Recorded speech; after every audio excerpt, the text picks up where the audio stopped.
جانخیل او عبدالخیل کلی ترمنځ چې کومه تنازع شوې وه یوې هفتې راسې هغه سوله نن اوس ده دې چې سولې چې مشرانو ډېر ښه کردار ادا کړی دې مشرانو چې جناب فیصل انعام الله خان او پیر معصوم جان د کوړي مفتی عبدالغني صاحب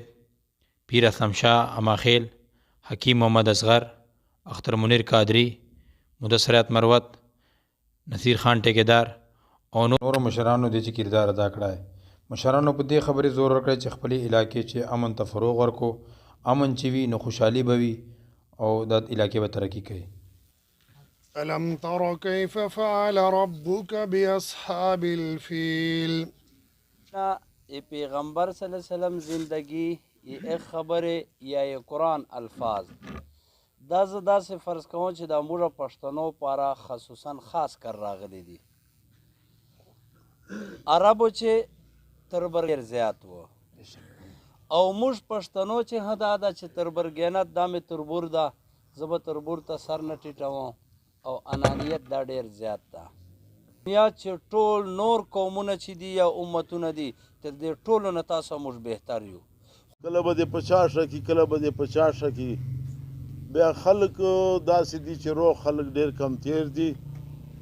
او مطلب دا د شیطانان ډېر دي اوس واسه به چې هغه خلک در واچوي خو الحمدلله تاسې واړه داسې سنجیده خلک یو چې مطلب دا ده چې موږ څه درته ویلي دي الحمدلله تاسې خیر پاره مو ویلي دي صاحب درته دې د کومو منجو چې هغه کړی دغو ته دې خدای نیک بدل ورکړي او تاسې د همیشه دپاره خدای پاک داسې په ساتونه او معاملو نه ساتي. یو خو دا ده چې څرنګه حضرت صاحب وویله چې لکه الله تعالی تکبر نه خوښوي موږ انسان د شیطان چې شیطان څه تکبر یې وکړه صرف دغه هغه وکړه حالانکې یوه الله تعالی یوه فرشته وه افضله فرشته وه خو تکبر خدای پاک نه خوښوي خو موږ انسان موږ جهالت نه تکبر کوو خو دین نه مو انحراف ده رسول الله صلی الله علیه وسلم نمونه چې ده هغه موږ په هغې باندې په هغې لارې نه یو روان وایو خو روان په نه یو. وایي چې عمل سے زندگی بنتی ہے جنت بھی جہنم بھی یہ خاکی اپنی فطرت میں نہ نوری ہے نہ ناری ہے. فیصل خاندو احسان خاندو دغه موږ خانانان دي نو خامخا چې دوره استی او دوره لوی مشران او دوره نږدې خلک دوره سره یو ځای کي نو زه خو وایم چې دا چوره دو وایي چې موږ خوشحالو موږ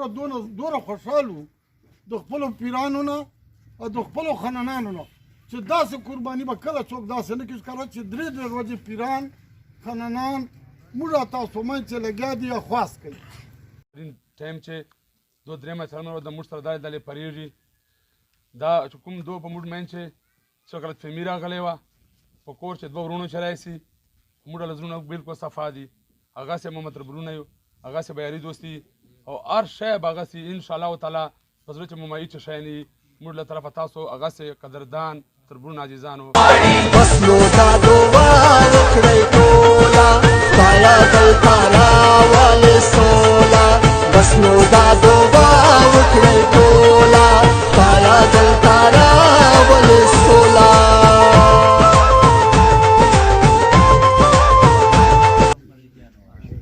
او الله تعالی دې هغسې ورورګیري اخلاقګیري دغسې پسې راولي او دغسې دې الله تعالی دنیا او دین دواړو ترقي ورنصیب. نوجوان نسل ته خو جي بس ما دا یو پیغام ده چې څو ورځې پهېږه محنت به کوو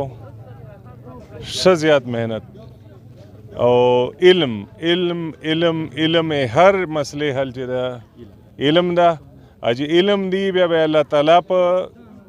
چې کوم موږ ته تعلیمات رسول دي رسول الله صلی الله علیه وسلم په هغې باندې به صحیح موږ پوهېږو دا مسلو حل به روځي هر قسم مسلې حل به روځي. دا تنازع وه 200 کلو ډېر سره په ویران و خو الحمدلله موږ ته خدای دا توفیق راکړه دو تنازع مو ډېر په ښې طریقې سره حل کړه او 200 کلي ډېر په خوشحال دي. اول خو زه د مدثر حیات شکریہ ادا کوم چې دا د هر کلي ته هر علاقې ته دا رسیږي او د خپل مروتو خلکو خدمت کوي په سوشل میډیا سره. باقی دا موږ خپل علاقه ده بچپن مدلته سلای دا ډیر ښه مروت دي. خو زه یو میسج ورکوم د خپل نوجوانان طبقې ته او د خپل مشرانو ته چې داسې کومې واقعې راځي چې دا کومه ناراضګي وه کومه غلط فهمي وه نو مشرانو دا کردار دا ترقیاتي کارونه به کېږي خو چې چېرته امن نه وي نو زه د خپلو مشرانو ته دا وایم داسې بعضې نورو کلو چې داسې مسلې دي ډېرې نه مسلې دي نو زه دا مشرانو ته خواست کوم چې دا دې په خپلو قوم باندې خپلو عوامو باندې رحم وکړي. فیصل انعام الله خان چې درې ورځې په چې تېرې کړې د جنخیلو د عبدالخیلو د قومو مسله وه قومونه رچکسلي وه او شیطان کردار په جای دا کولی دوره چې مسله نه وه ورنه جوړېدله نو خونریزي تصادم خطره وه. سولې نه بعده مېلمنو پاره د کانې انتظام سلی و.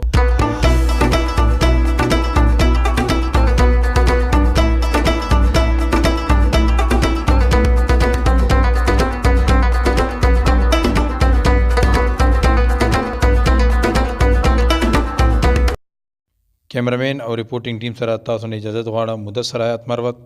صاحبان ټي وي، لکی مروت.